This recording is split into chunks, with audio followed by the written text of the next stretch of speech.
నిద్రలోంచి బయటకు వచ్చామంటే మరణంలోంచి బయటకు వచ్చినట్టే. పిల్లలు మంచివాళ్ళైనా తల్లిదండ్రులు అనుకుంటారు, పిల్లలు చెడ్డవాళ్ళనైనా తల్లిదండ్రులనే అనుకుంటారు. చెట్టుకి పండు పండితే పండు బాగున్నా ఆ చెట్టునే అనుకుంటారు, పండు కుళ్ళిపోతే ఈ దిక్కుమాల చెట్టు ఎప్పుడు ఇట్లా కుళ్ళిన పళ్ళే ఇస్తుంది అనుకుంటారు. అందుకని ఇక్కడే కొంచెం జాగ్రత్త పడాలి. ఇద్దరినీ తయారు చేసేశారు. వదలలేక ఆ పిల్లల్ని వదిలి ఒక మాట చెప్పాడండి దశరథుడు. నాయనా, ఎప్పటి వరకు మీరేనాడు బయటికి వెళ్ళి ఎరగర్రా? సరాసరి అరణ్యాల్లోకి తీసుకెడుతున్నాడు ఆయన. తిండి వేళకుండదు, నిద్ర వేళకుండదు, ఎలాగూ ఉండదు. ఇక్కడ దొరికేటువంటి సౌఖ్యం అక్కడ దొరకదు, జాగ్రత్త.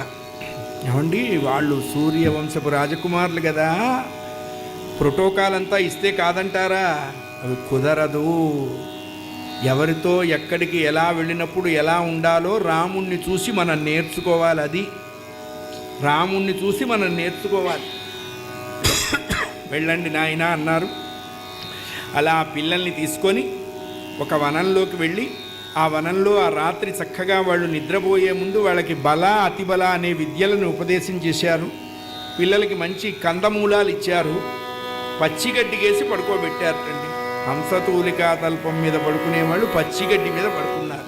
అందుకే ఆకలి రుచి ఎరగదు, నిద్ర సుఖమెరగదు అన్నారు.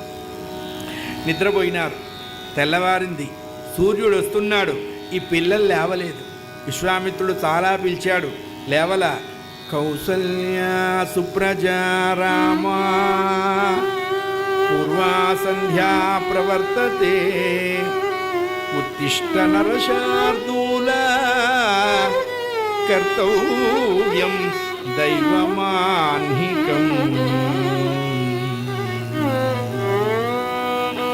కౌసల్య ముద్దుల కొడుకా అని పిలిచాటండి.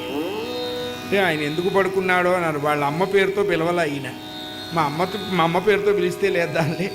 అందుకనే నిద్రపోయేవాడిని లేపచ్చు, నిద్ర నటించేవాళ్ళని లేపలేము. అసలు భగవంతుడు ఎప్పుడూ నిద్రపోడుండో అది తెలుసుకోవాలి ముందర. ఆయన ఎప్పుడూ యోగ నిద్రలో ఉంటాడు. ఆయన ఒక్కసారే నిద్రపోతాట. ఎప్పుడు పోతాడు అన్నారు. ఆయన వల్ల పుట్టిన ఈ ప్రపంచం ఇక లేవదు అని కన్ఫర్మ్ చేసుకొని సీలేసి అప్పుడు పడుకుంటాట. అందుకనే భగవంతుడు పోయేదాన్ని యోగ నిద్ర అన్నారు, మనుషులు పోయేదాన్ని మరణము అన్నారు. మనం నిద్రపోయి లేచామంటే చచ్చి బతికినట్టే.